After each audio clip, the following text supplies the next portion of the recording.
Oke, selamat siang Ibu Suri Nisa, Bu Asti, dan Bapak Alfian Ramadan. Ya, Kembali lagi hari ini kita pertemuan pertama ya. Kita akan bedah ini apa yang LMS yang akan dijelaskan oleh Bapak Alfian. Tapi sebelum memulai presentasi, baiknya kita berdoa dulu ya. Berdoa menurut kepercayaan dan keyakinan kita masing-masing. Berdoa.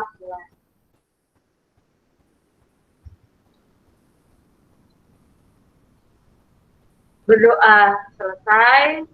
Oke. Gimana Bapak Alfian? Apakah sudah siap untuk mempresentasikan? Oh iya, siap Bu, siap.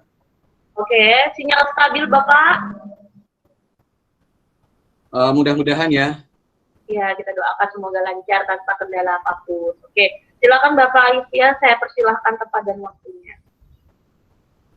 Ya, sebentar saya siapkan dulu. Ya.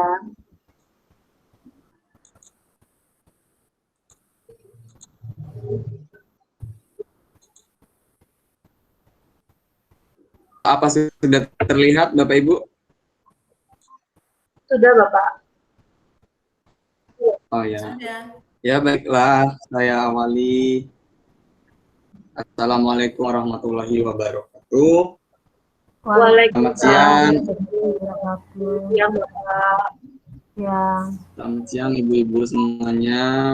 Mudah-mudahan dan sehat ya, dan selalu dilimpahkan keberkahan untuk kita semua. Ini pertemuan pertama kita, Ibu-ibu IHT ini. Pada kesempatan kali ini saya yang pertama akan membawakan materi pada diklat program sekolah penggerak ini mengenai penggunaan LMS pada implementasi pembelajaran sekolah penggerak bagi peserta. Jadi Bapak Ibu, nanti ibu-ibu semua pada pengerjaannya LMS itu untuk tugas-tugas ya, untuk tugas-tugas ibu-ibu itu nanti setornya di LMS. Kalau biasanya ibu-ibu di sekolah itu penggunaan LMS itu banyak, contohnya adalah Google Classroom, itu termasuk LMS ya, kemudian WhatsApp dan segala macam itu masih termasuk ke dalam LMS karena kita mengelola kelasnya itu masih menggunakan satu aplikasi seperti itu. Nah, saya akan memperkenalkan LMS yang biasa digunakan untuk pelatihan-pelatihan itu seperti ini. Pada sekolah penggerak itu menggunakan aplikasi yang namanya Moodle. Moodle itu LMS yang bisa diedit seperti itu, bisa di custom seperti itu. Nah, ini saya akan mempresentasikan berdasarkan dari modul buku pegangan penggunaan LMS pada implementasi pembelajaran sekolah penggerak bagi peserta. Ya, jadi tampilannya nanti seperti ini ya, ibu-ibu semuanya. LMS itu berupa link biasanya dikirimkan oleh adminnya ke grup ibu-ibu semua. Nanti dia di sini ada presentasi harinya 1 sampai dengan 10 hari karena pelatihan kita ada 10 hari. Kemudian ada judulnya, nanti ini ada judul dari setiap pertemuan seperti itu. Ya, saya langsung masuk ke pengenalan LMS.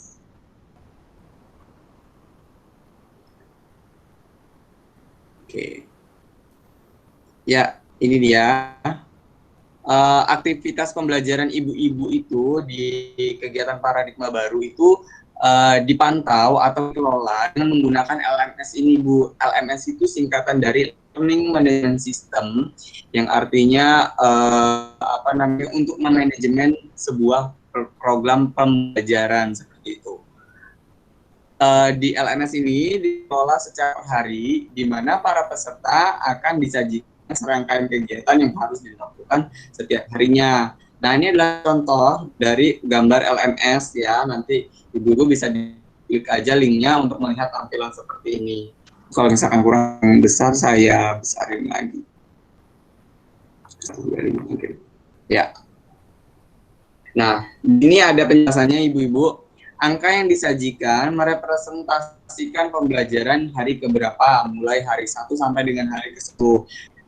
Kegiatan yang dilaksanakan akan berbeda setiap harinya sesuai dengan struktur pelatihan. Kegiatan yang dilaksanakan setiap harinya terdiri dari kegiatan sinkronus dan asinkronus. Jadi Ibu, di sini ya ada pembelajaran ke 1, 2, 3, 4 sampai dengan 10. Ini maksudnya adalah hari di mana Ibu melaksanakan diklat atau pelatihan ini, itu tercatat setiap hari di LMS ini, dan LMS ini tidak bisa diakses sebelum harinya. Jadi misalkan ini hari pertama tapi ibu sudah melihat di hari kedua, itu tidak bisa. Jadi memang dia sudah disetting berdasarkan hari seperti itu. Nah, di tampilan awal ini ada tampilan pembelajaran sekolah penggerak bagi guru ya di sini. Kemudian ada BIMTEK, pelatihan implementasi pembelajaran sekolah penggerak. Di bawah ini ada pembelajaran hari ke, ya, itu menunjukkan hari yang seperti sudah saya jelaskan tadi. Nah, kemudian kegiatannya dibagi menjadi dua, ibu-ibu, sinkronus dan asinkronus. Sinkronus itu seperti apa sih? Sinkronus itu seperti ini loh, ibu. Kita tatap muka seperti ini. Nah, walaupun kita tidak ketemu langsung dalam satu aula, tapi kita bisa bertatap muka lewat media nih, lewat Google Meet atau lewat Zoom seperti itu. Nah, ini adalah contoh kegiatan sinkronus. Nah, di LMS pun kegiatan sinkronus itu ada kriterianya. Nah, seperti ini yang saya tunjukkan ini ya. Hari ke-1 kegiatan sinkronusnya nih. Yang pertama ada kebijakan program 1 jam pembelajaran, kedua pelatihan orientasi pelatihan 2 jam pembelajaran, kesepakatan kelas, overview program pelatihan dan target belajar, kemudian ada awal 1 jam pelajaran. Nah, nanti setelah ini ibu-ibu akan tes awal nih, tes awal untuk kegiatan sekolah penggerak seperti itu. Nah, kemudian ada kegiatan asinkronus. Kegiatan asinkronus seperti apa? Intinya dari kegiatan asinkronus itu dia pengerjaannya kita seperti PR. Gitu. Jadi kita bisa dikerjakan di rumah dengan limit waktu. Biasanya limit waktunya itu kisaran 12 sampai 24 jam.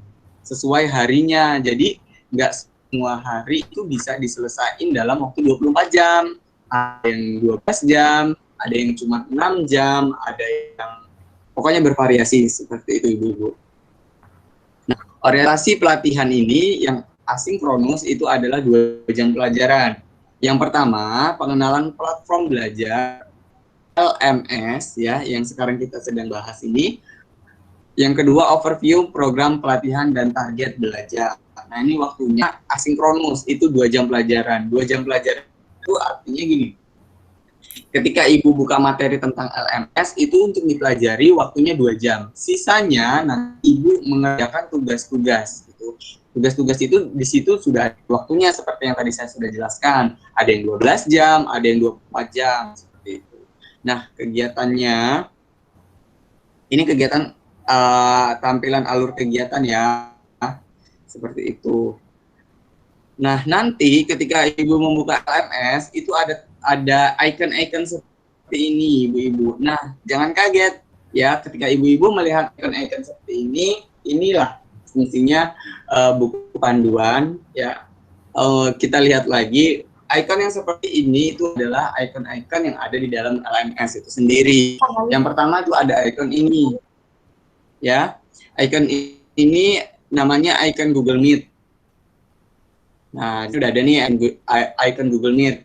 Keterangannya melakukan komunikasi langsung secara audio maupun video, dalam kurung memungkinkan untuk presentasi secara tatap muka melalui internet.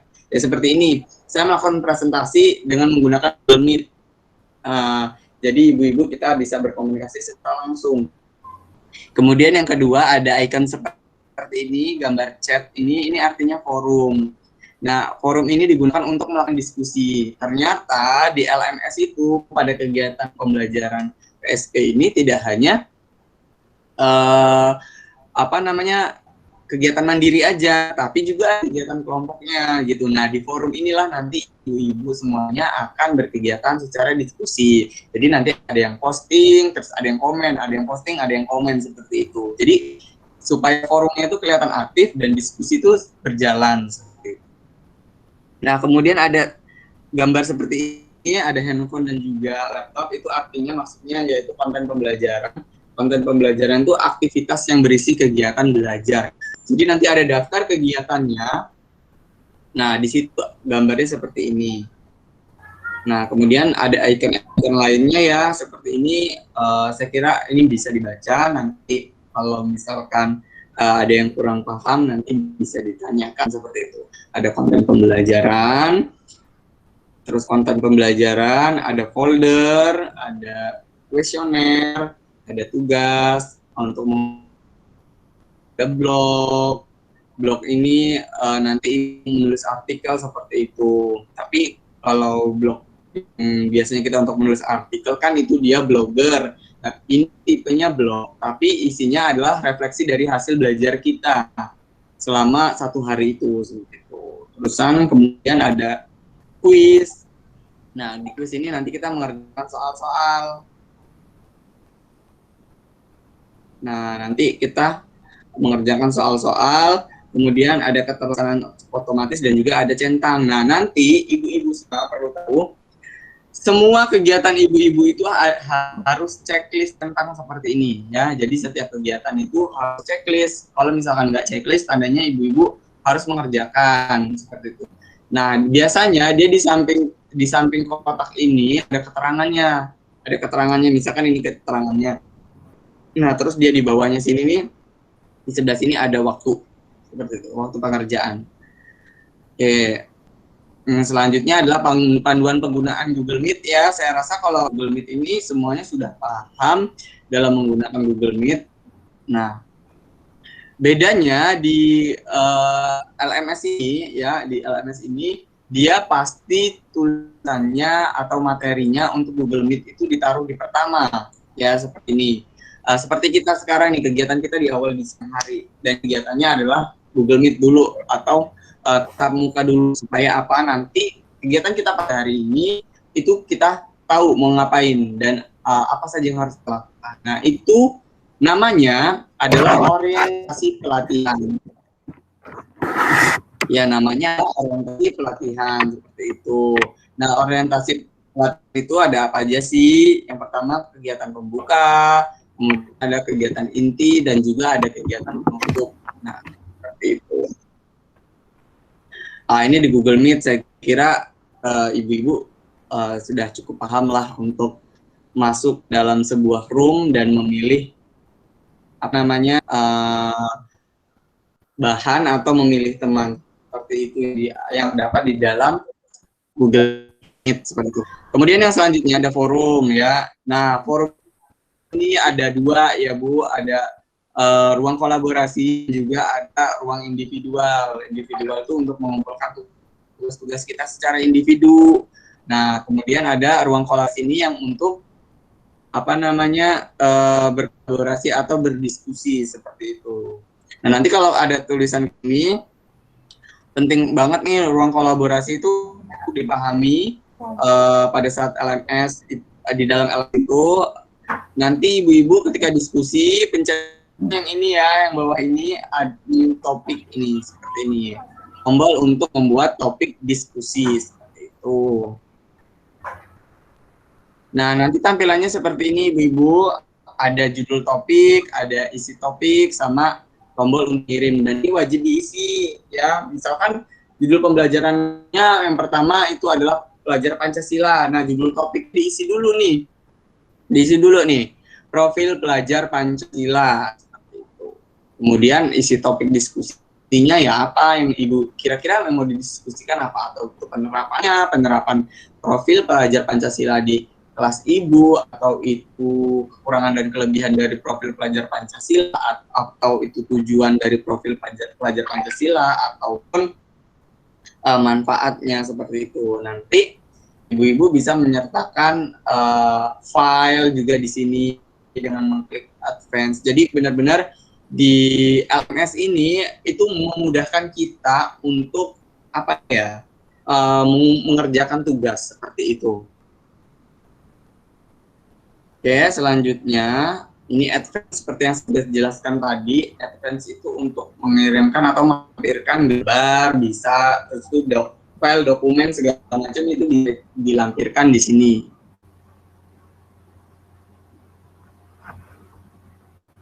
Ya, ini adalah contohnya. Nanti ketika Ibu sudah mengupload topik diskusi atau pada ruang kolaborasi itu, nah harus ditanggapi sama temennya. Nah, disinilah caranya untuk menanggapinya itu.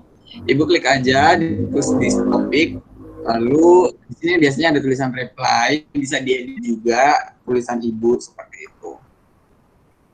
Mau dihapus bisa atau di reply bisa. Nanti di sini ada seperti itu. Nah, ini adalah tampilan reply.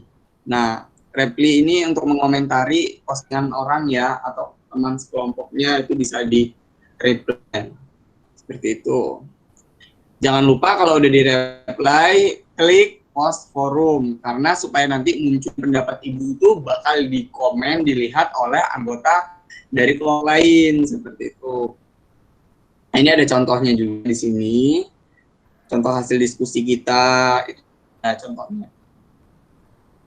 Kemudian konten pembelajaran. Nah, di konten pembelajaran itu biasanya berisi tentang pembelajaran. Kalau misalkan konten pembelajaran itu gampang yang ngomong adalah slide gitu. Slide kita dalam presentasi. Nah, misalkan kalau biasanya kita pakai PowerPoint untuk menjelaskan materi, itu kita kan membuat slide-slide tuh. Nah, itu sama halnya di LMS ini. LMS ini juga dia punya slide sendiri untuk menampilkan konten pembelajarannya. Nah, di sini bisa Ibu lihat kan ada tulisan 1, 2, 3, dan 4. Nah, ini adalah menunjukkan slide-nya dia ternyata ada 4 nih. Slide pertama, kedua, ketiga, atau keempat nih. Nah, ini ada tombol navigasinya juga. Jadi ketika Ibu pencet angkanya, dia bakalan muncul seperti itu. Nah, ini tombol navigasi untuk berikutnya, halaman berikutnya, sebelumnya juga ada. Seperti itu. Nah, ini penjelasannya hampir sama seperti yang ruang kolaborasi tadi.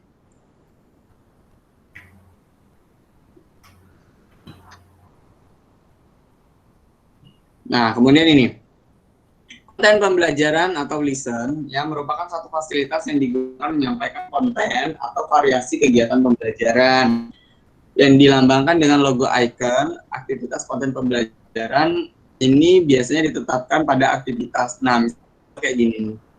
Nah, ini konten pembelajaran. Jadi di dalam satu tugas itu biasanya berentet tugasnya, Bu. Jadi misalkan 2A gitu. Nanti ada 2A1, 2A2, 2A3 gitu. Seperti itu. Jadi itu tugasnya beruntun ke bawah gitu, turunan gitu. Itu namanya konten pembelajaran atau listen.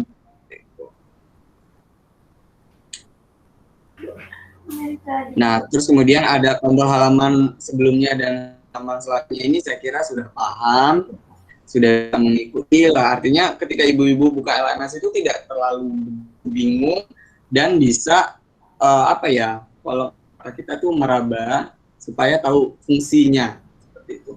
Karena memang kalau misalkan nggak mencoba itu nggak tahu gitu loh, kalau kita sendirinya nggak. Seperti itu ibu-ibu.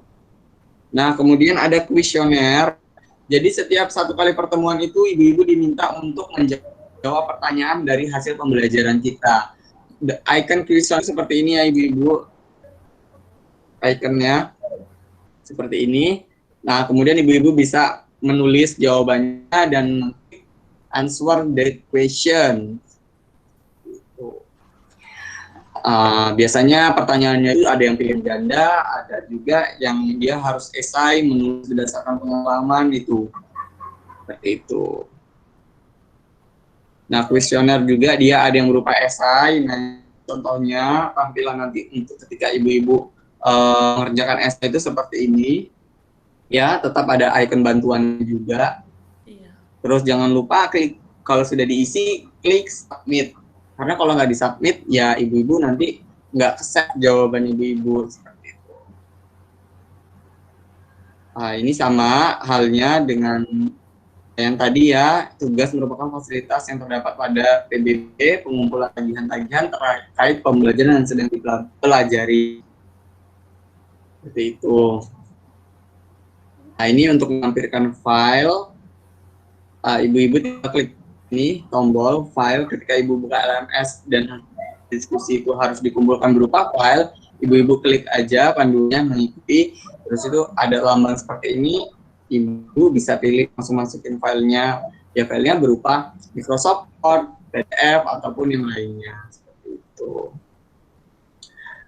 Oke, saya rasa sampai di sini dulu. Kira-kira cukup ya? Ada yang ingin ditanyakan ibu-ibu semua terkait LMS ini? Bagaimana Ibu Duyasi ataupun Bu Anita, ada yang ingin ditanyakan? Bukannya mengomentari atau bertanya Bu Lutfi atau Pak Alfian, cuman terima kasih kepada Bapak Alfian. Ternyata penjelasan-penjelasan itu seperti itu. Ya jujur saja Pak Alfian, di hari pertama saya tuh udah deg-degan. Seperti saya sampaikan di forum juga waktu Zoom meeting dari beberapa itu ke Pak Manto kan, begitu saya disuruh untuk ikut diklat ini ya paling saya deg-degan itu kenapa? Deg-degan Bu, yaitu karena nggak paham IT. Jadi terima kasih dari belajar LMS ini tadi, mungkin bagi saya banyak yang nyambung. Oh begitu caranya, tapi nggak nyambung. Pak Alfian jujur aja tadinya nggak nyambung. Memasukkan file aja bingung-bingung kan gitu. Dengan adanya pelatihan ini, mudah-mudahan juga menambah wawasan untuk saya pribadi dan untuk kita semua, sehingganya nanti kita, apalagi yang masih muda, masih panjang jalannya, harus tetap belajar dan terus belajar, tetap semangat. Itu aja. Terima kasih. Terima kasih Bu. Ya. Oke, sudah ya, cukup. Gimana Bapak Alfian? Iya, mungkin sedikit saja yang bisa saya sampaikan terkait LMS ini. Nanti ibu-ibu semuanya bisa membaca dari modulnya ataupun dari tugas asinkronus seperti itu yang dikerjakan.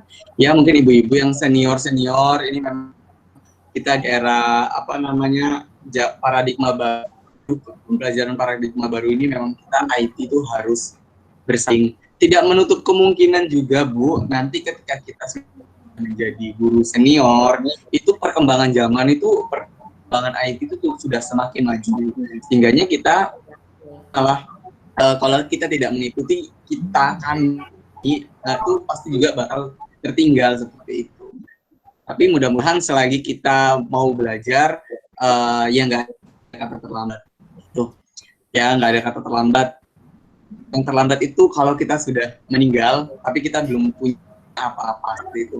Jadi, yang namanya belajar itu ya proses terus, nggak ada habisnya sampai kita. Kapanpun kita harus tetap belajar. Belajar sepanjang hayat. Belajar sepanjang hayat, iya itu profil belajar Pancasila. Oke.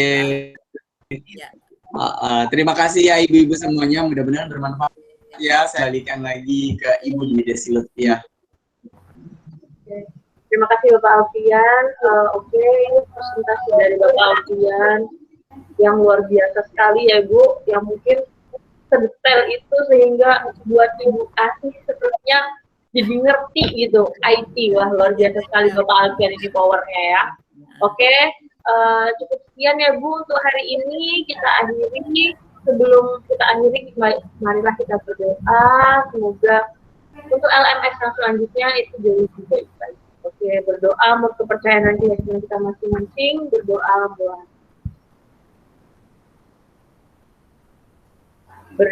selesai. Alhamdulillah, saya akhiri. Assalamualaikum warahmatullahi wabarakatuh. Selamat siang bagi yang berada di luar. Selamat siang. Terima kasih.